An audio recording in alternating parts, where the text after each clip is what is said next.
Yo soy la luz, soy el camino, la verdad y la vida.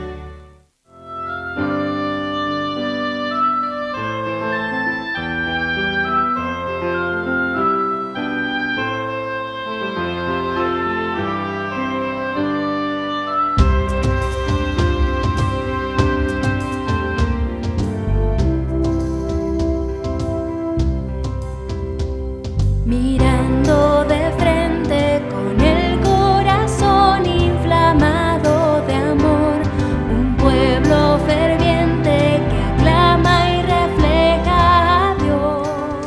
King of heaven and earth.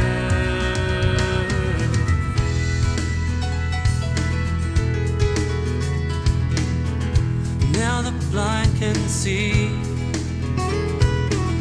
You set this prisoner free. All your wondrous works reach throughout the land.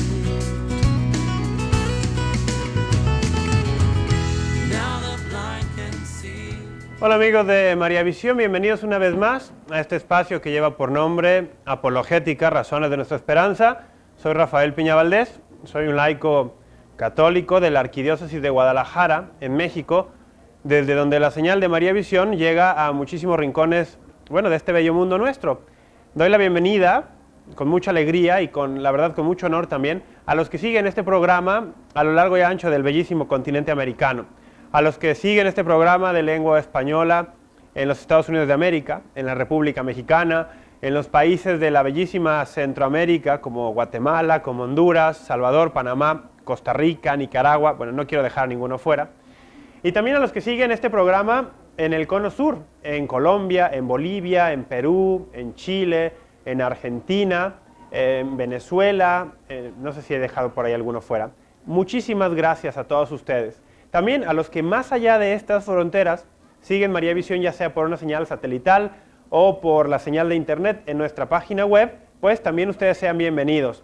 Este es un programa en el cual nosotros tratamos de explicar de la manera más sencilla posible todo aquello que nos hace ser católicos y sentirnos orgullosos de serlo.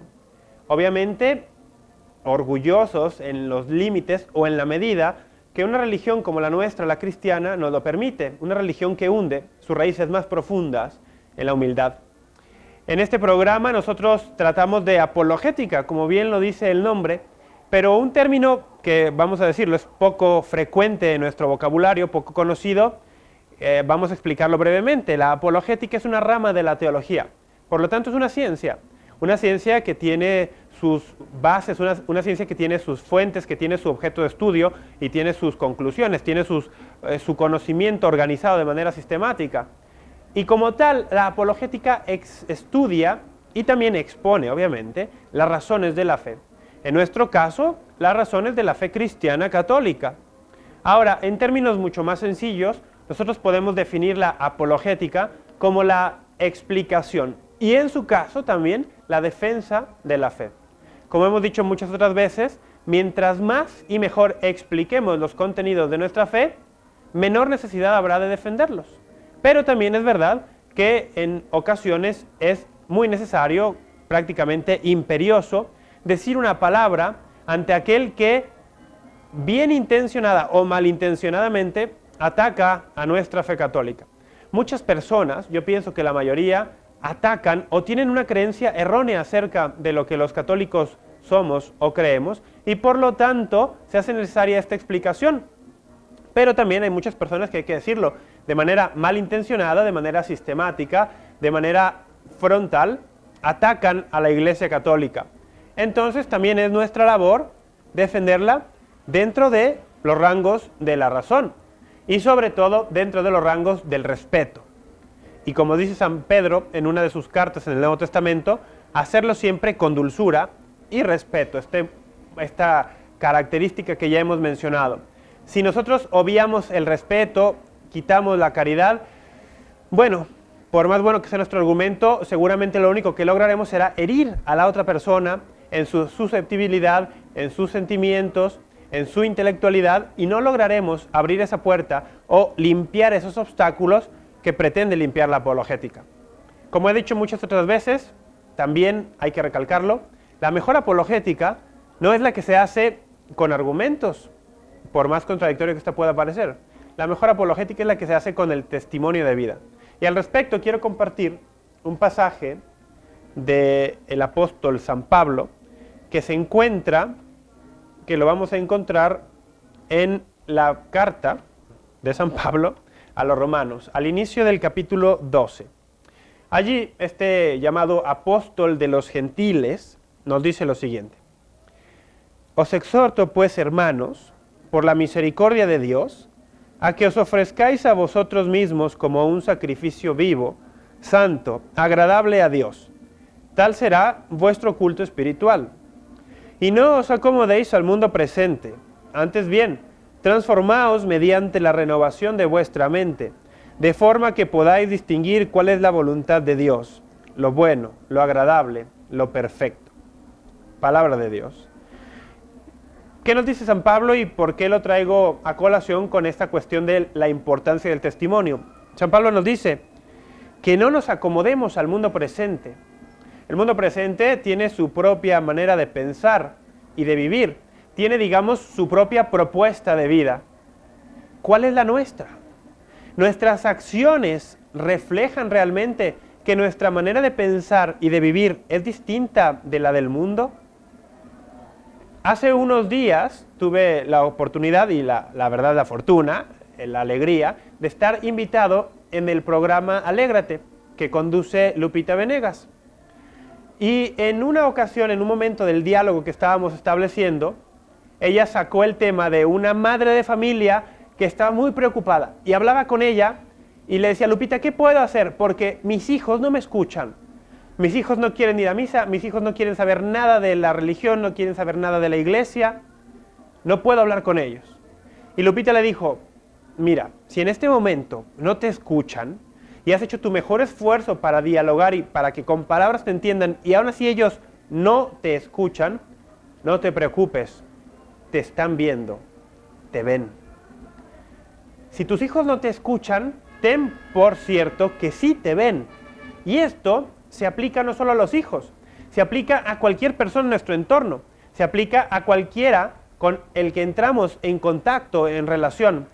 Tal vez no se dé la oportunidad de hablar abiertamente de Cristo, de nuestro amor por Él, de cómo es que Él es la razón de nuestra esperanza. Tal vez no podamos explicar la belleza de nuestra fe católica, salvaguardada por el Espíritu Santo durante casi 2000 años. Tal vez las personas no se abran a eso. Pero seguramente las personas nos están viendo, nos están observando cómo vivimos.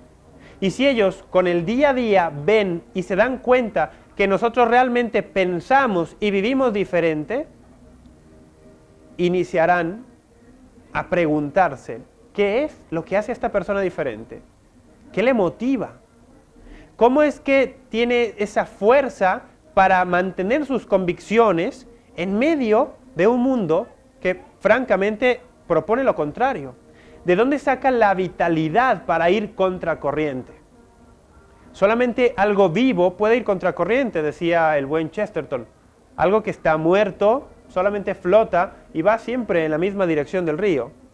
Pero si los tiempos modernos nos han marcado o nos marcan un flujo en cierta dirección contraria a los valores cristianos, nosotros, estando vivos por la acción del Espíritu Santo, podemos ir contracorriente.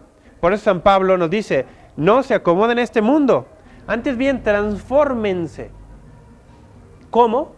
Mediante la renovación de su mente.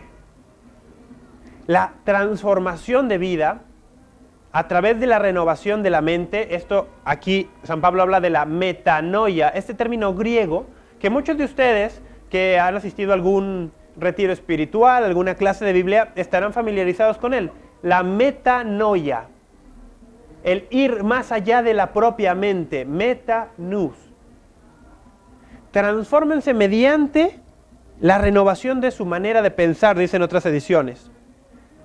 Cambiar nuestra manera de pensar. ¿Por qué? Porque nuestros pensamientos son el alimento, el cimiento, la fundación de nuestras acciones. Todas las ideas tienen consecuencias. todas las ideas tienen consecuencias. Y entonces, de la manera que tú piensas, es de la manera que vas a terminar viviendo. Por lo tanto, hay que estar constantemente pidiéndole al Señor y también poniendo lo que está de nuestra parte, nuestra disposición, para transformarnos mediante la renovación de nuestra manera de pensar.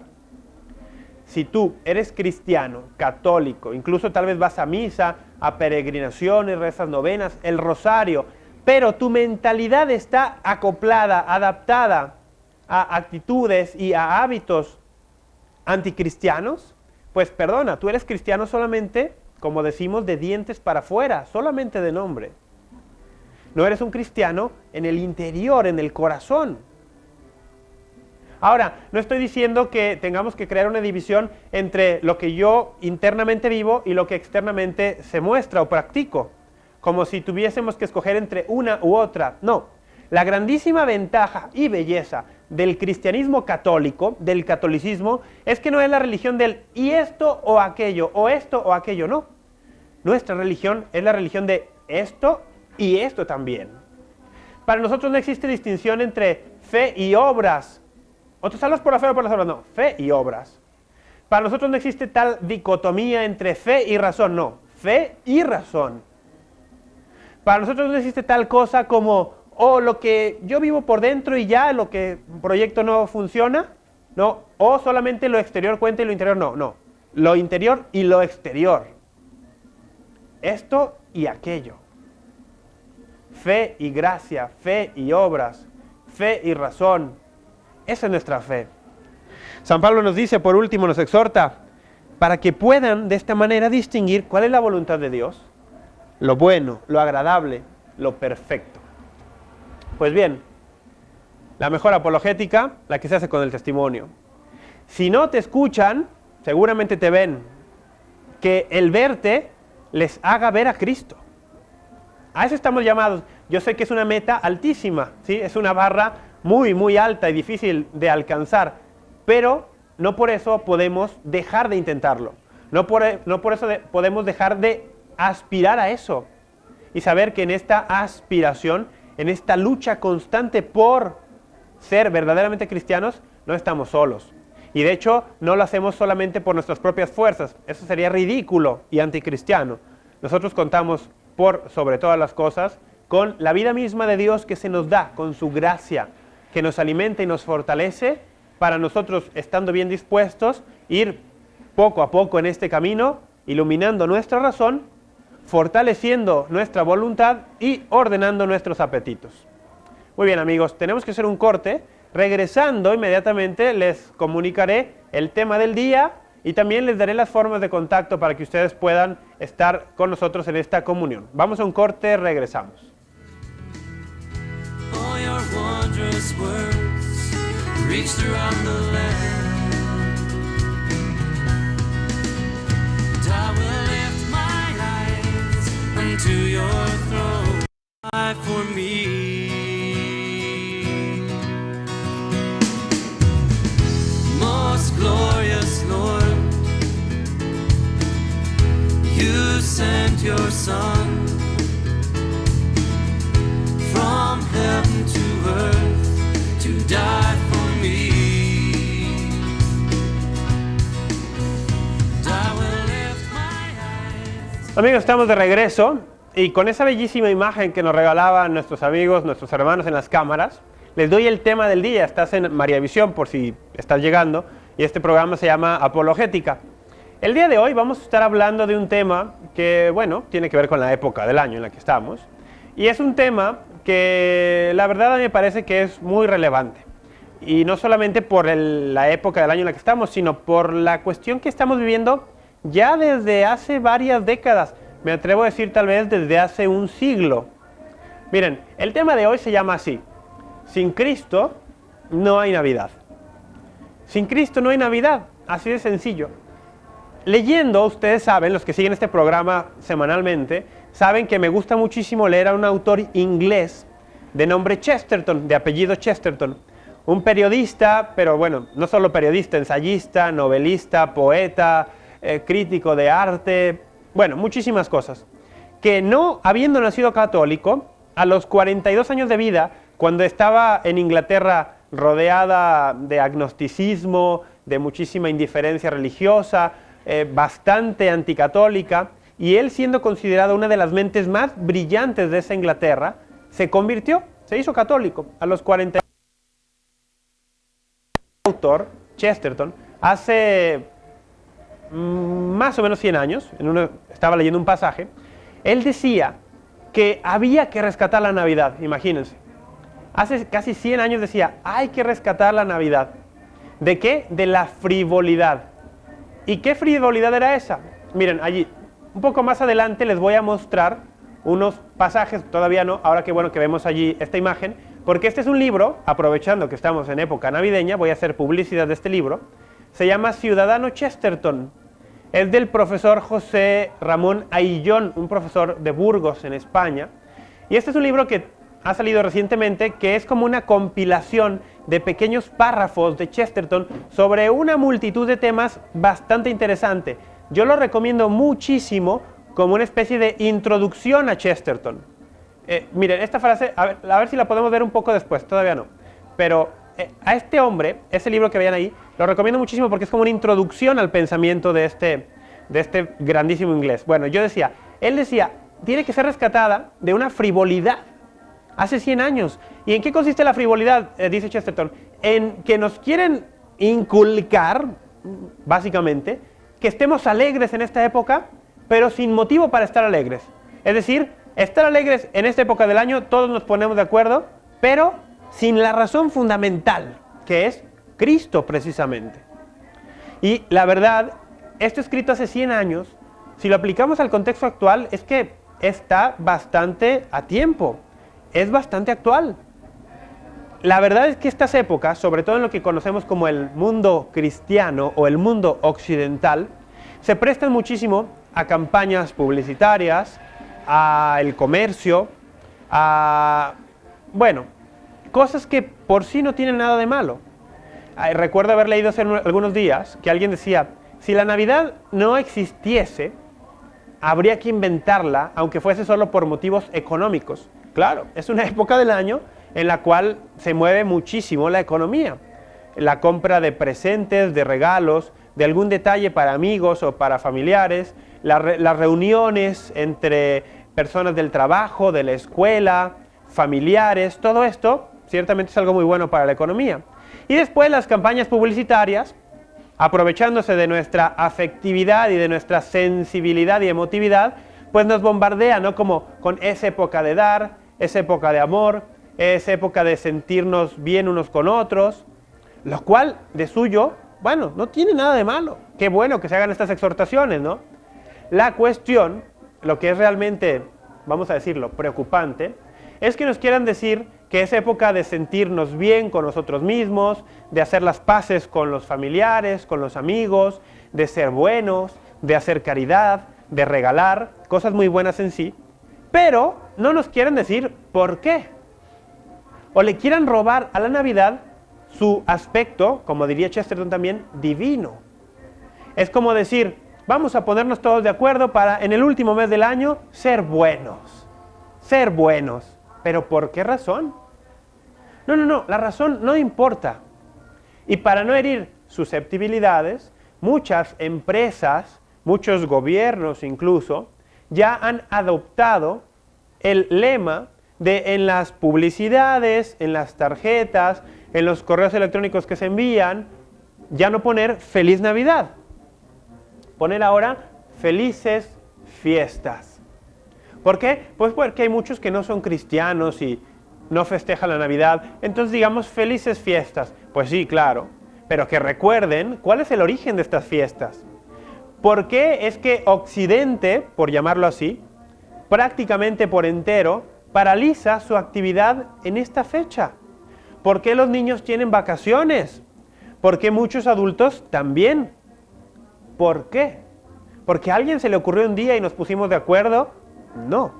Todo esto tiene un trasfondo religioso, tiene un trasfondo divino. Y querer separar lo uno de lo otro es bastante antinatural. Ahora, ¿cuál es el origen, digamos, de esta fiesta? Vamos a ir un poco ya nosotros a los orígenes. Vamos a hablar como cristianos. Miren, la cuestión es así. Voy a tratar de hacer un brevísimo recuento de la historia de nuestra salvación, para que veamos cómo es que llegamos hasta ese punto central que es Cristo y que nos hace celebrar justamente la Navidad. Para ayudarme voy a leer un texto que está tomado de una canción de Navidad que yo escuché alguna vez en inglés y que viene también reflejada en un libro que me gusta mucho de Scott Hahn y que me tomé la pequeña molestia de traducir para compartirlo con ustedes.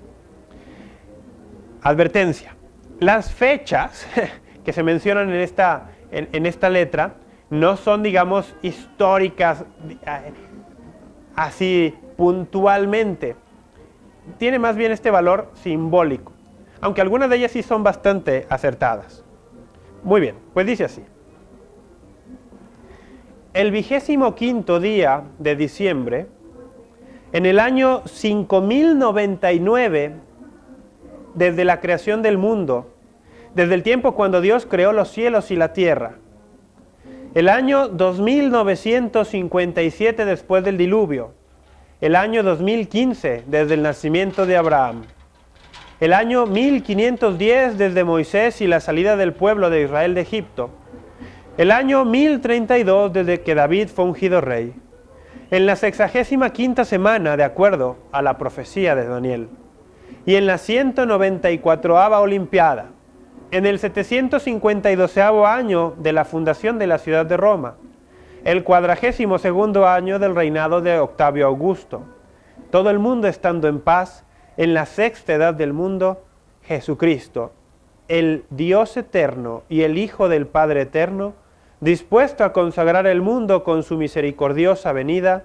habiendo sido concebido por el Espíritu Santo, y habiendo pasado 9 meses desde su concepción, nació en Belén, en Judea de la Virgen María, hecho hombre, el nacimiento de nuestro Señor Jesucristo en la carne.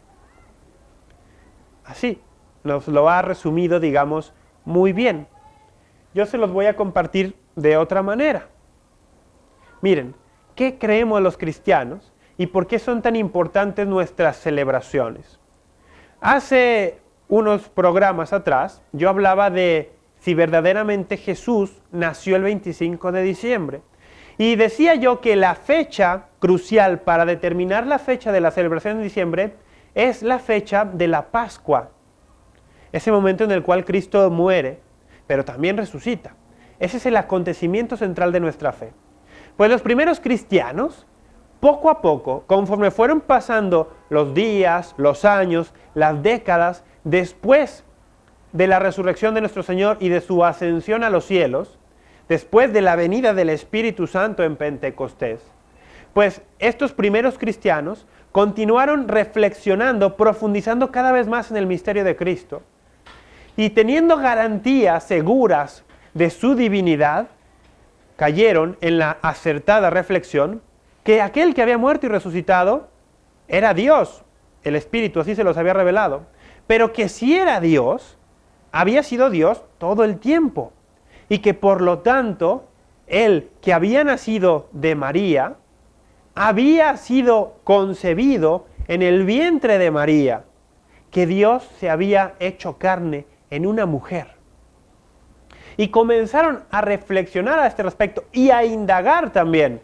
San Lucas abre su evangelio dirigiéndose a Teófilo, al amante de Dios, diciéndole que él personalmente ha sido diligente en la investigación de cuanto va a narrar. Y nos sorprende que Lucas sea el que nos dé un detalle mayor acerca de estos inicios de el Dios hecho niño, del Dios hecho bebé, del Dios que fue un embrión incluso en el vientre de María. Decía entonces, tomando el acontecimiento de la resurrección de Cristo como base, se parte y se empieza a reflexionar sobre otros aspectos. Esto es, se va construyendo el cuerpo de la doctrina. Recordando aquellas palabras de Jesús donde decía, el reino es semejante a un granito de mostaza, que es el más pequeño de todos, pero que crece hasta ser el arbusto más grande, que da sombra a muchísimos y que en sus ramas se albergan aves de todo tipo. Pues así como el grano de mostaza es pequeño pero crece, así ha sido el desarrollo del cuerpo de la doctrina cristiana. Tiene un punto central, una semilla que se planta, la muerte de Cristo. Si el grano no cae en tierra y muere, no da fruto, pues Él, plantado en la tierra, en la cruz, muere y da muchísimo fruto a partir de su resurrección, de su ascensión y de enviar el Espíritu Santo que procede del Padre y del Hijo sobre la iglesia primitiva, acompañada de María. Y comienza a crecer este grano y a dar fruto. Pues bien, así es como llegamos a la reflexión de la Navidad.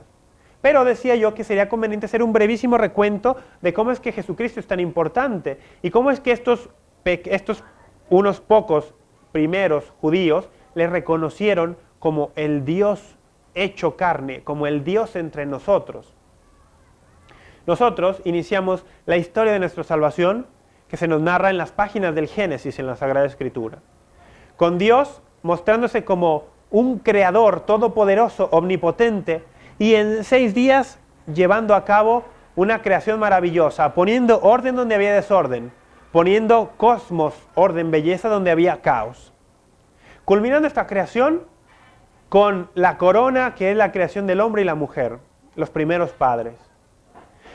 Los primeros padres que entran en una relación de alianza con el Dios que se manifiesta más que como creador, también como un padre providente. Una alianza que tiene unos términos, una alianza que tiene un objetivo fundamental: hacer que nosotros, simples criaturas, pasemos a formar parte de la familia de Dios a través de esta alianza, que tiene términos que son rotos, violados por nuestros primeros padres, la caída, el pecado original.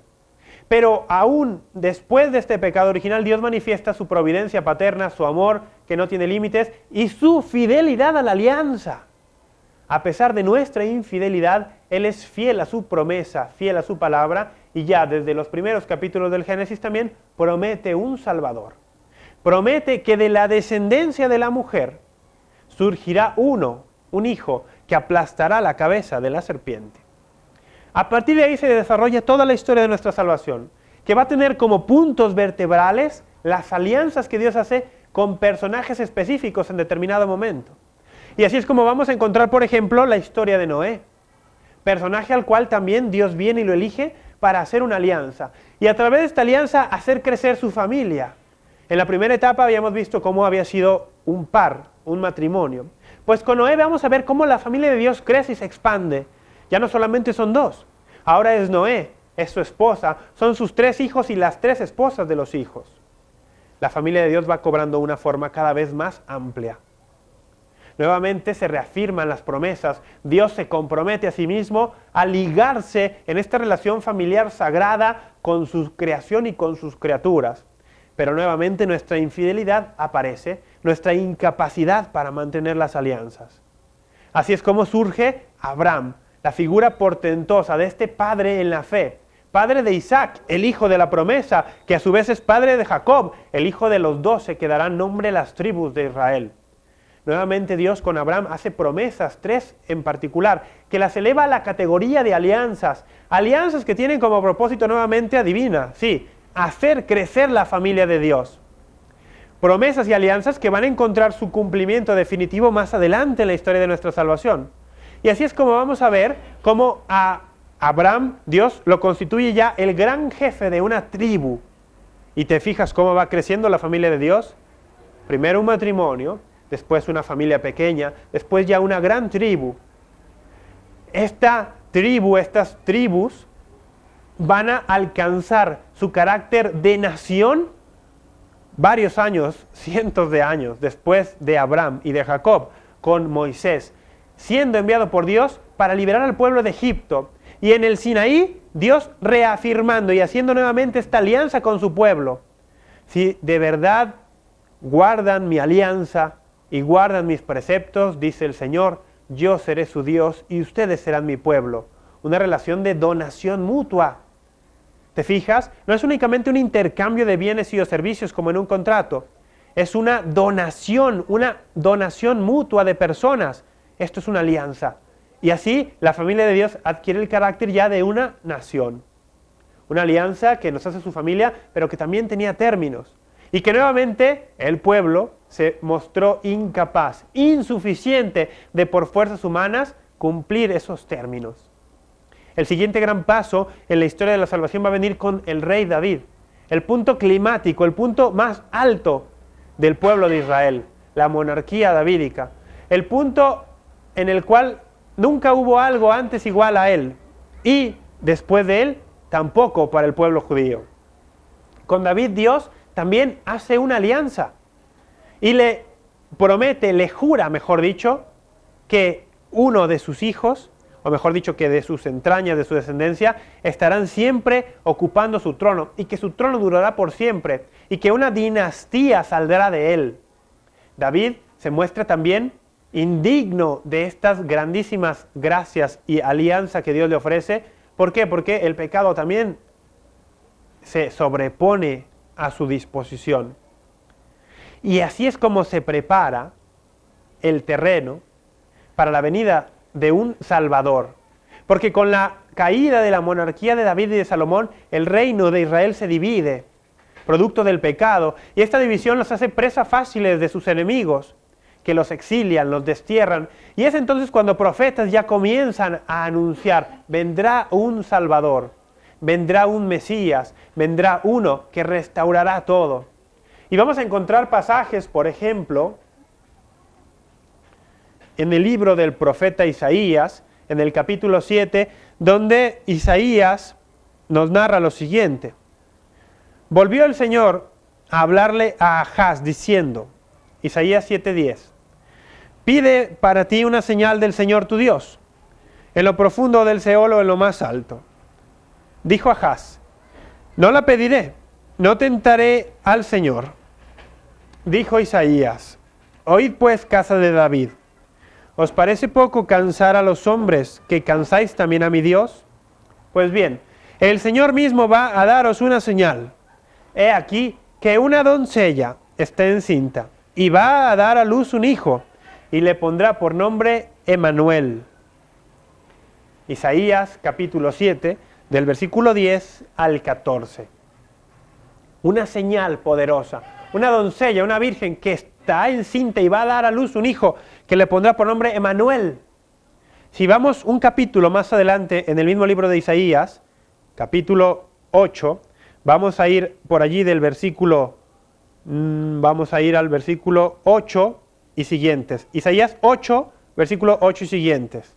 Dice, seguirá por Judá anegando a su paso hasta llegar al cuello, y la envergadura de sus alas abarcará la anchura de tu tierra, Emmanuel. Nuevamente este término.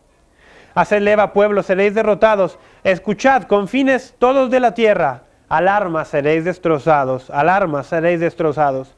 Trazad un plan y fracasará. Decid una palabra, no se cumplirá, porque con nosotros está Dios. Una advertencia al mal y a los malignos. Con nosotros está Dios. Y eso es precisamente lo que significa Emmanuel, Dios con nosotros. Más adelante Isaías continúa con estas profecías de esperanza, de aliento para el pueblo, que tenga su mirada puesta en Dios de lo alto, que será fiel a su promesa, fiel a su alianza, fiel a su palabra. Dios es un Padre fiel a sus promesas, no como muchos padres terrenales. Él nunca nos falla. Y por fidelidad a su alianza, es decir, por amor, cumple su palabra. Vamos a hacer una pausa. Después de esta pausa continuamos con el tema de hoy. Sin Cristo no hay Navidad. Ya regresamos. Reach throughout the land. Now the blind can see.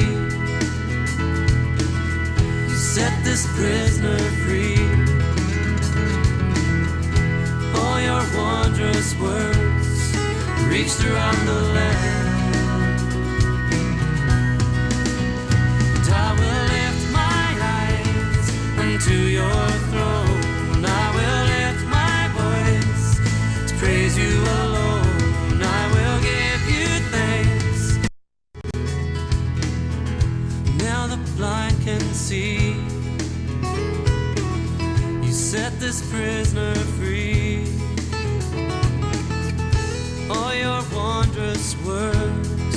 reach throughout the land.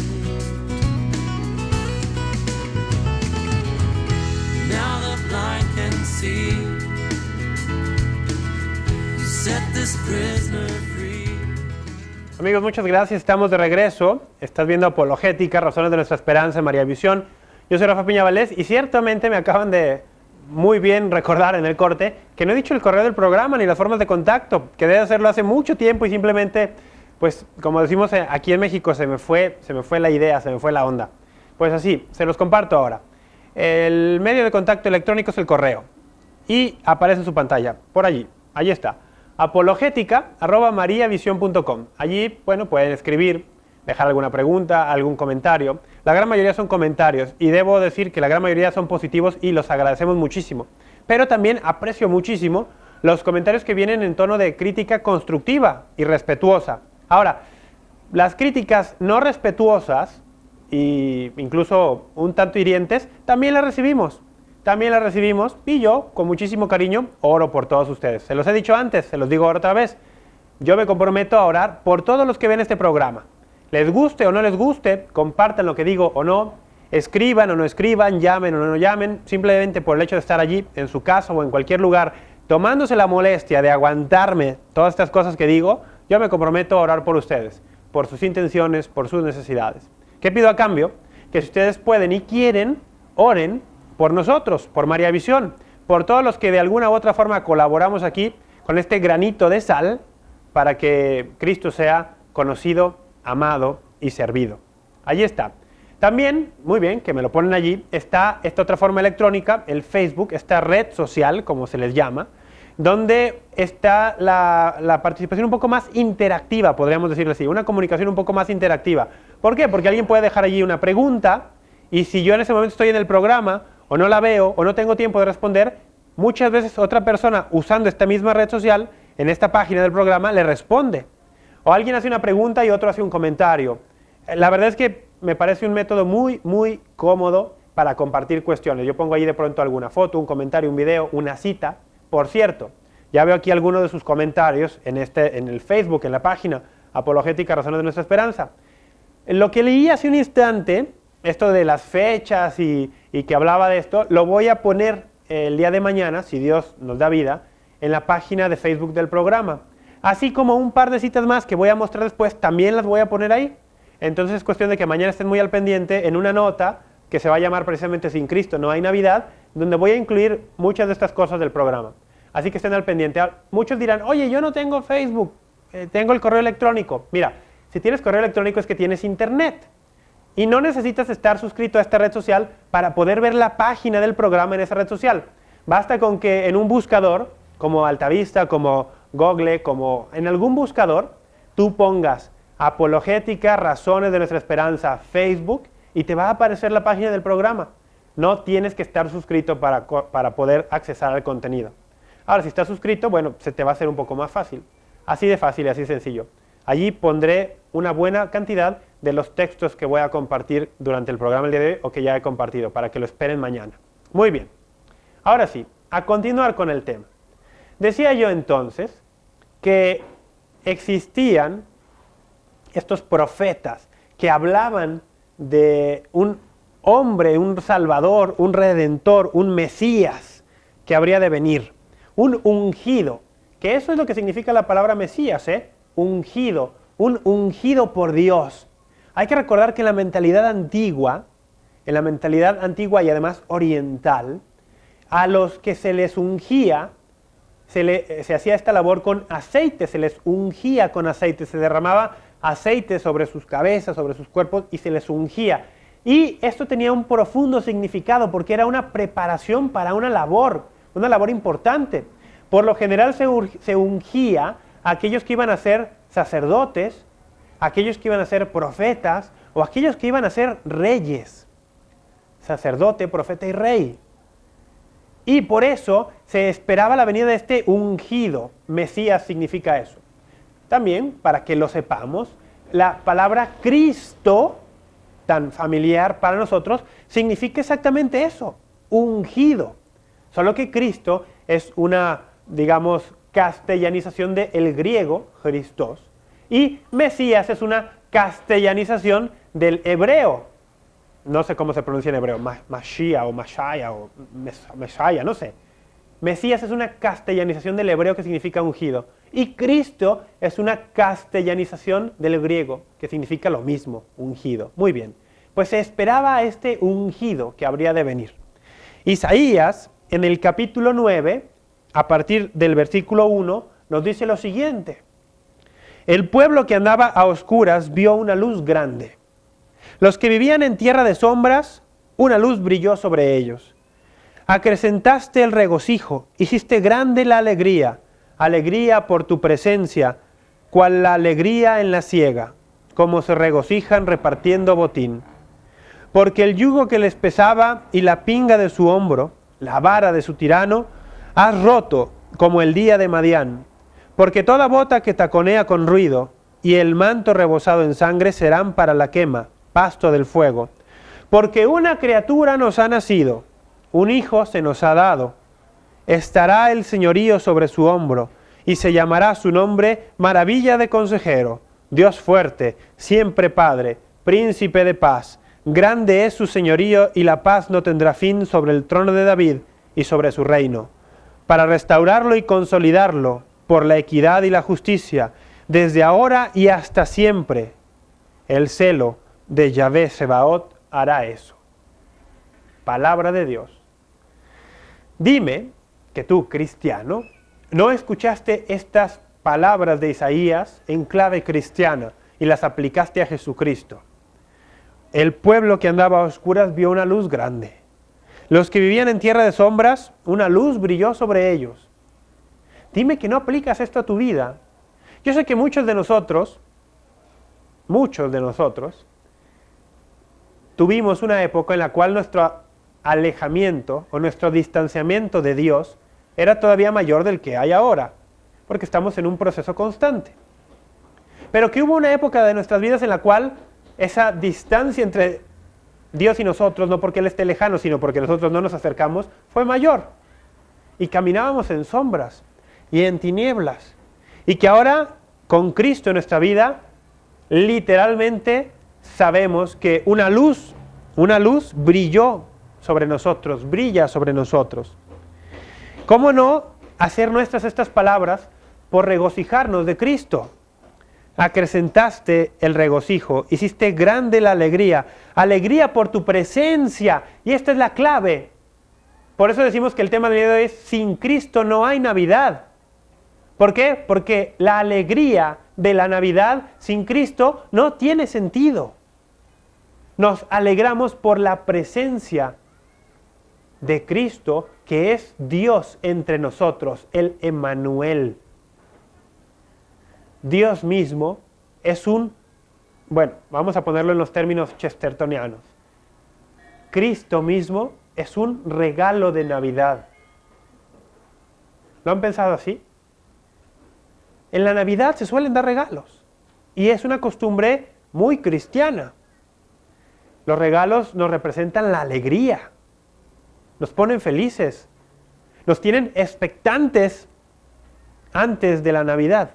Pero, ¿qué significado tienen los regalos y por qué se los damos a los niños? Porque son un símbolo de Cristo. Cristo es el mayor regalo que nos ha sido dado. Jesucristo mismo es un regalo de Navidad. Es, vamos a decirlo así, el regalo de Navidad. Dios mismo que se nos da como regalo, con envoltura y todo. No solamente viene en espíritu, sino que toma carne de María para envolver su espíritu, por así decirlo, y dársenos como un regalo completo. Verdadero hombre, pero también verdadero Dios. Y por eso hacemos estas palabras del profeta Isaías, porque el yugo que nos pesaba, dice, como la vara del tirano que nos oprimía, ha sido rota. Miren, la canción que utilizamos durante los cortes del programa o al inicio, está en inglés, y muchos de ustedes, yo creo que no pasa una sola semana sin que me pregunten. Bueno, en la página de Facebook también buscan en las notas del programa, y hay una nota que habla precisamente de la canción. Bueno, tiene un parrafito que me gusta muchísimo, y que me identifico también un montón, que está tomado de la Escritura y lo ha musicalizado Brian Flynn, el autor de esta canción. Dice, ahora los ciegos pueden ver. Ahí está, qué oportuno. Un saludo a la cabina de producción que siempre está atenta. Dice, ahora los ciegos pueden ver.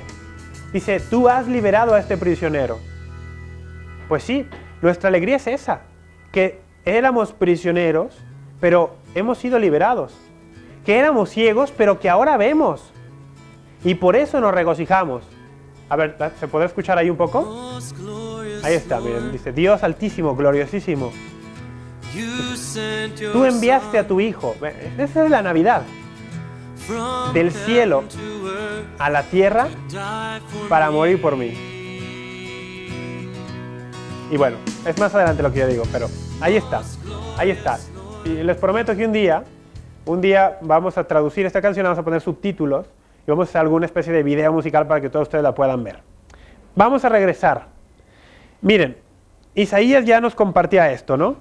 Esta esperanza del Mesías.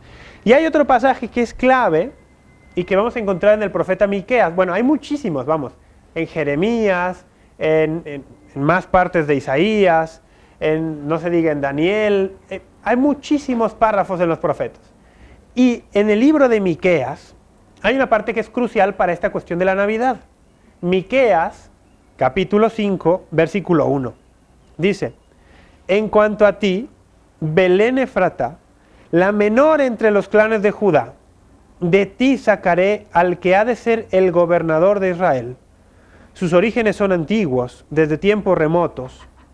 Mira, ve lo que dice. Sus orígenes son antiguos, desde tiempos remotos. Esto es una figura de lenguaje, una manera de hablar, para decir, no se conocen sus orígenes, porque no tiene origen humano. Más adelante, el mismo capítulo 5 de Miqueas dice, pastoreará firme con la fuerza del Señor, con la majestad del nombre del Señor, su Dios. Dice, los hijos de Israel, es que es increíble. Bueno, yo los invito, lean todo el capítulo 5 de Miqueas. Dice, por eso él, dice, los abandonará hasta el momento en que la parturienta dé a luz y el resto de sus hermanos vuelva con los hijos de Israel. Pastoreará firme con la fuerza del Señor, con la majestad del nombre del Señor. Bueno, Miqueas 5. ¿Cuál es el punto central aquí? Versículo 1. En cuanto a ti, Belén Efratá, la menor entre los clanes de Judá, de ti sacaré al que ha de ser el gobernador de Israel. De Belén. Por eso, cuando llega la plenitud de los tiempos, que Dios ha trabajado durante milenios para preparar a este pueblo para recibir su mensaje, no solamente la gran revelación al pueblo judío del monoteísmo, de que Dios es uno, los primeros en medio de un mar de politeísmo en afirmar esto revelado por Dios. No solo eso, sino que los prepara para el momento en el cual Dios mismo decide encarnarse. Y esto es una cosa inaudita, por así decirlo. Si la encarnación es posible, todo lo demás es posible. Y aquí le hablo un poco a los católicos medio incrédulos de su propia fe, pero sobre todo a los cristianos no católicos que rechazan sistemáticamente ciertos aspectos de la doctrina católica, que, dicho sea de paso, es la doctrina que los cristianos han mantenido desde el principio, y que hace algunos pocos cientos de años empezaron a romperse de esta creencia algunos. En este momento hablo a ellos. Los cristianos no católicos mantienen, creen, y con justa razón, la encarnación, es decir, que Dios mismo se hizo carne. Digo los cristianos porque hay algunos que usurpan el nombre de cristianos y no son cristianos. Y no creen, por ejemplo, en la encarnación, porque no creen que Jesucristo sea Dios. Creen que Jesucristo, claro, se encarnó en María, pero como no creen que es Dios, no creen en la encarnación. Tampoco creen en la Trinidad. Caso de los testigos de Jehová y los mormones, por ejemplo. Se dicen cristianos, pero no aceptan las creencias básicas del cristianismo. Pues yo sí le hablo a los cristianos, a los que creen en la Trinidad, a los que creen en la encarnación, pero que no creen, por ejemplo, que Dios haya podido mantener a María siempre virgen, que no creen que Dios haya tenido el poder y la voluntad de preservarla de todo pecado, que no creen que Dios tenga el poder de convertir pan y vino en su cuerpo y su sangre para dárnoslo como alimento. No creen todo eso, pero creen en la encarnación. Y entonces yo pregunto, si la encarnación es posible, si Dios mismo puede hacerse carne en el vientre de una mujer, ¿por qué no podrá ser posible lo que yo he mencionado? Todo eso está subordinado y supeditado a la encarnación. La encarnación es el milagro por excelencia. La teofanía, la manifestación de Dios más grande, la epifanía.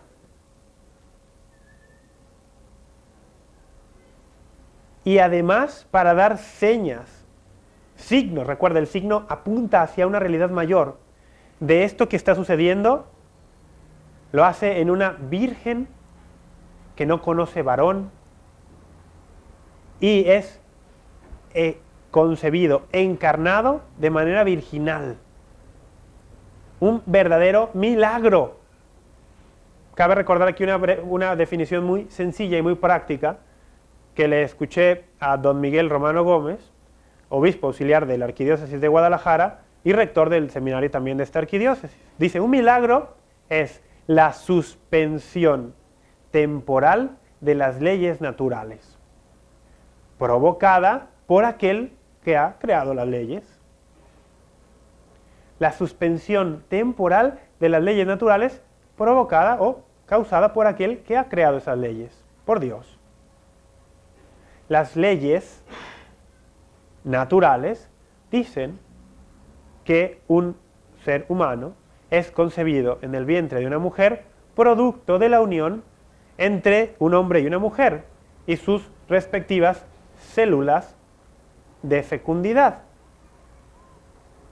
Pues en este caso fue esta ley suspendida, milagro. Y decíamos que en los evangelios cobraba relevancia esta cuestión de Belén, el pasaje del capítulo 5 de Miqueas, porque nosotros vamos a ver en aquel famosísimo episodio de los magos, de los hombres sabios venidos de Oriente, que está narrado en el capítulo 2 de San Mateo, que llegan a Tierra Santa, se presentan a Herodes, rey en ese tiempo, y le dicen, ¿dónde está el rey de los judíos que ha nacido? Pues vimos su estrella en el oriente y hemos venido a adorarle. Al oír esto, el rey Herodes se sobresaltó, y con él toda Jerusalén. Convocó a los sumos sacerdotes y escribas del pueblo, y les preguntaba, ¿dónde había de nacer el Cristo? Ellos le dijeron, en Belén de Judea, porque así está escrito por el profeta. Y cita el pasaje de Miqueas que ya hemos compartido. Miqueas capítulo 5. Y tú, Belén, tierra de Judá, no eres la menor entre los principales de Judá. Bueno, ya lo hemos compartido. Ahora, se los voy a compartir. Esta mañana escuché una reflexión del padre Mitch Pacwa, un sacerdote norteamericano que es muy conocido por sus participaciones en la cadena de la Madre Angélica. Y estaba escuchando una reflexión que la verdad yo nunca había hecho y que me gustó muchísimo. Y que la podemos aplicar a nuestra vida. Estaba María embarazada, ya prácticamente en los últimos días de su embarazo, con José viviendo con ella, custodiándola, en Nazaret, en el norte de la Tierra Santa. Dice, pero por aquellos días, esto nos lo va a narrar Lucas, el emperador dio el mandato de que todo el pueblo fuera censado, que hubiera un censo, porque así él puede hacer un cálculo económico, entre otras cosas, de cuántos impuestos debe recibir. Y entonces se manda a todos los hombres a dirigirse a su ciudad natal con su familia para empadronarse. La reflexión que le escuché al padre Paco me sorprendió muchísimo y me gustó más, porque dice, María sabía perfectamente quién era aquel al que llevaba en el vientre. Dios mismo a través del arcángel Gabriel se lo había revelado. Y además ella, mejor que nadie y con una certeza que solamente Dios supera, sabía que aquel niño en su vientre era el milagro de milagros, porque ella sabía que ningún hombre había tenido que ver para esa concepción. Mira, a lo mejor José podría haber dudado, como dudó, nos muestra la Escritura, pero a él mismo también Dios le revela, le envía al ángel también. Y entonces ya no duda. Imagínate a José y a María, que saben quién es aquel que está en el vientre de ella. Saben que es Dios. Y saben las penas de emprender un viaje de aproximadamente 150 kilómetros, sin automóvil, sin autobús, sin tren de alta velocidad, sin avión, sin aire acondicionado, sin las comodidades de los viajes modernos. Podrían perfectamente haber dicho, vamos a ver, María va a dar a luz al Hijo de Dios, nos quedamos tranquilamente en Nazaret. Estamos por encima de los edictos del César. ¿Para qué nos empadronamos? Pero no fue así. Tenemos que hacer un corte. Regresando del corte, termino esta reflexión y tratamos de concluir el programa. Ya regresamos.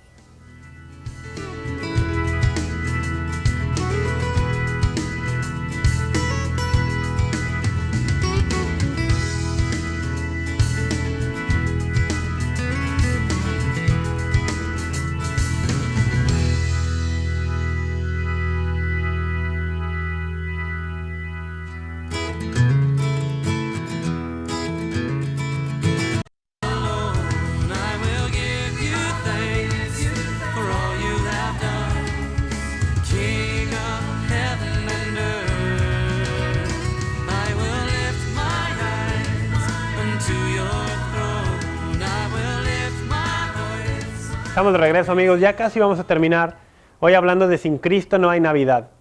Y habíamos hecho un recuento brevísimo de la historia de nuestra salvación. También vimos algunos, poquísimos, porque son muchísimos de los pasajes de los profetas que anunciaban al Mesías, al ungido esperado. Veíamos cómo el profeta Miqueas lo anunciaba en Belén, decía, de Belén surgirá este, que será el pastor del pueblo, el que reunirá al pueblo. Y cómo los magos, cuando vinieron de Oriente y se presentaron a Herodes, propiciaron que Herodes preguntara dónde habría de nacer el Mesías y que le respondieran los sabios precisamente con esta profecía de Miqueas. Pues bien, estamos hablando de cómo este es el punto central de esta celebración navideña. Dios mismo que decide venir a visitarnos. Por eso la profecía de Isaías hablaba de el Emanuel, el Dios con nosotros. Porque hay muchos que preguntan, lo estoy viendo aquí en sus correos, ¿por qué si Isaías en su profecía hablaba de que el nombre sería Emanuel, por qué se le pone el nombre de Jesús? Mira, vamos a ir a la Escritura. En el mismo Evangelio de San Mateo, en el capítulo 1, se nos muestra este episodio en el cual José, pues al ver a su mujer que ha regresado de visitar a Isabel embarazada y sabiendo él, mucho mejor que nadie, que él no ha tenido nada que ver en aquel embarazo, dice, voy a dejarla. Pero, dice Mateo 1:20, así lo tenía planeado, cuando el ángel del Señor se le apareció en sueños y le dijo, José, hijo de David, no temas tomar contigo a María tu mujer, porque lo engendrado en ella es del Espíritu Santo. Dará a luz un hijo y le pondrás por nombre Jesús, porque él salvará a su pueblo de sus pecados. La etimología de Jesús, bueno, una de las etimologías propuestas, que los expertos avalan con mucha frecuencia, es Yahvé salva, Dios salva. Esa sería como una etimología bastante acertada de Jesús. Yahvé salva, Dios salva. Entonces dice, le pondrás por nombre Jesús, porque él salvará a su pueblo de sus pecados. Todo esto sucedió para que se cumpliese lo dicho por el Señor por medio del profeta. Y viene Mateo a citar el pasaje de Isaías que ya habíamos dicho. Ved que la Virgen concebirá y dará a luz un hijo y le pondrá por nombre Manuel, que traducido significa Dios con nosotros. Entonces fíjate cómo San Mateo, que era judío, conocedor de su tradición, de su herencia, no ve ningún inconveniente él en el mismo versículo 21 decir, le pondrás por nombre Jesús, mandato del ángel a José. Y no ve un inconveniente en citar a Isaías en el versículo 23, donde dice, y le pondrán por nombre Emanuel. La cuestión es que para nosotros, tantísimos años después, sin la mentalidad de San Mateo o de aquellos a los cuales él les hablaba con su evangelio originalmente, nos parece difícil y nos parece una contradicción. Realmente no la hay. Emanuel significa Dios con nosotros. Y es, por así decirlo, el nombre profético del que habría de venir, del ungido. Y que nos habla más bien de quién sería aquel. Ya desde ahí estaba profetizado. No sería únicamente un gran hombre. No sería únicamente un caudillo. No sería únicamente aquel rey que vendría a restaurar la monarquía de David y a poner a Israel por encima de todas las naciones, como muchos judíos esperaban. Como sucede muchas veces en nuestras vidas, Dios supera con creces nuestras propias expectativas. Y aquellos que esperaban un Mesías guerrero, glorioso, poderoso, dominador, y que iba a poner a Israel nuevamente en el mapa, en primer plano de las naciones en el mundo, pues aspiraban muy poco. Aspiraban a muy poco. Y Dios sobrepasa eso y da un Mesías que va a ser verdaderamente liberador, pero liberador de la esclavitud real, verdadera, y que es más opresora que cualquier otra esclavitud, la del pecado. Y por eso el título que Isaías nos daba hablaba de quién sería aquel. No sería solamente un gran hombre, sería el mismísimo Dios entre nosotros. Dios con nosotros, el Emanuel. Es el nombre profético.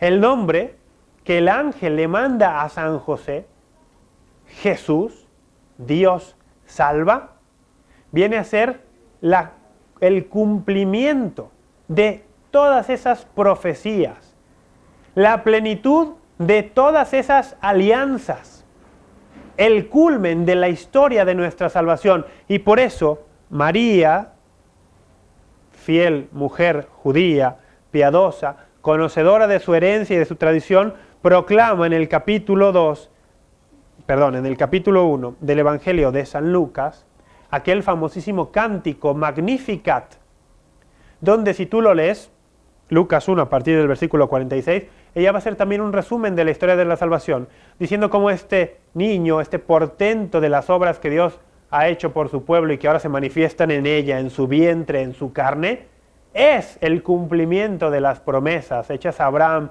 y a nuestra descendencia, dice la Santísima Virgen María. Tenemos que casi irnos. Yo quiero compartir una reflexión de Chesterton, nuevamente, que nos ayuda a tener este sentido de la Navidad, con un toque de sentido común. A ver si lo podemos ver por allí de pronto en la pantalla. Está tomado de ese mismo libro que yo les recomendaba en un inicio, y dice así: la Navidad, que en el siglo XVII tuvo que ser rescatada de la tristeza, tiene que ser rescatada en el siglo XX de la frivolidad. ¿Qué es la frivolidad? El intento de alegrarse sin nada sobre lo que alegrarse. Que se nos diga que nos alegremos el día de Navidad es razonable e inteligente, pero solo si se entiende lo que el mismo nombre de la fiesta significa. Que se nos diga que nos alegremos el 25 de diciembre es como si alguien nos dijera que nos alegremos a las 11:15 de un jueves por la mañana. Uno no puede alegrarse así, de repente, a no ser que crea que existe una razón seria para estar alegre. Y si continuamos, hay otro párrafo más. Un hombre podría organizar una fiesta si hubiera heredado una fortuna. Incluso podría hacer bromas sobre la fortuna. Pero no haría nada de eso si la fortuna fuera una broma. no se puede montar una juerga para celebrar un milagro del que se sabe que es falso. Al desechar el aspecto divino de la Navidad y exigir solo el humano, se está pidiendo demasiado a la naturaleza humana. Se está pidiendo a los ciudadanos que iluminen la ciudad por una victoria que no ha tenido lugar.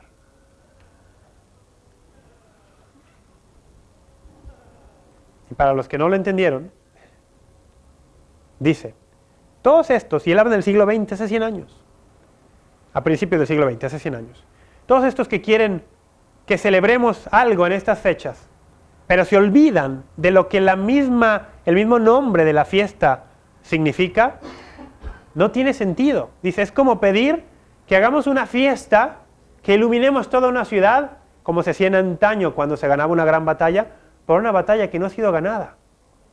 Dice, quitarle a la Navidad su aspecto divino es antinatural. Dice, y es pedirle demasiado a la naturaleza humana. Dice, pedir que nos alegremos el 25 de diciembre olvidándonos de Cristo, es como decir, hay que alegrarnos a las 11:15 de un jueves por la mañana. Eso es arbitrario, ridículo y sin sentido. Pero alegrarnos por lo que la Navidad es, el nacimiento del Dios con nosotros, eso sí que tiene sentido, eso sí que es razonable, eso sí que es inteligente y, me atrevo a decir, es una obligación alegrarnos. La Navidad no es una época de afectividad y sensibilidad para ser buenos y sacar buenos sentimientos nomás porque sí. No, si nosotros estamos llamados a ser buenos cristianos, es porque Cristo murió y resucitó. Pero para haber muerto y resucitado, tuvo que haber nacido primero. Para haber nacido se tuvo que haber encarnado. Y eso celebramos, que Dios, fiel a sus promesas, vino a visitarnos y se encarnó de una virgen y nació en Belén hace 2011 años, digámoslo así, para nuestra alegría y para nuestra salvación. Una reflexión final. En Belén, en estos portales, cuando José y María tocaban la puerta, les decían que no había lugar para ellos, porque veían a un hombre y a una mujer, porque el misterio de Dios se esconde y es necesario que se proteja. Si hubieran sabido quién era aquel que iba en el vientre de aquella mujer, seguramente les habrían dado posada. Hoy sucede lo mismo. Muchos le cierran la puerta de su hogar a María y a José, sin darse cuenta que le están cerrando la puerta al mismísimo Emmanuel, al mismísimo niñito Dios, al mismísimo Dios hecho carne. No le cierres la puerta a Jesús por cerrarle la puerta a María. Él quiso encarnarse en ella. Podría haber visitado este mundo de cualquier otra manera. Eligió hacerlo así. Es parte de su plan, es parte de su familia, de su alianza. No la rechaces, ábrele tu corazón y vive una verdadera y plena Navidad. Que el Señor les acompañe, que el Señor les bendiga, que María interceda por ustedes con su amor maternal y cuide de ustedes como cuidó del niñito Dios.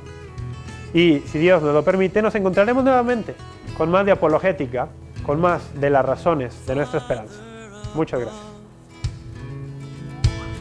I celebrate your love. And I give my heart, my life to you. And I will lift my eyes unto your throne. I will lift my voice to praise you alone. I will give you thanks for all you have done, King of heaven and earth. I will lift my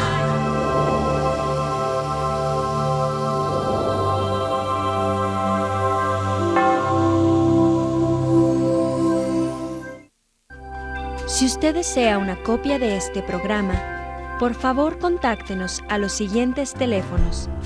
Desde el extranjero, marque 0052 33 3770 1814 y del interior de la República Mexicana al 01900 849 3500. 0907 o escríbenos a nuestro correo electrónico tiendavirtual@mariavision.com y visita nuestra página web www.mariavision.com.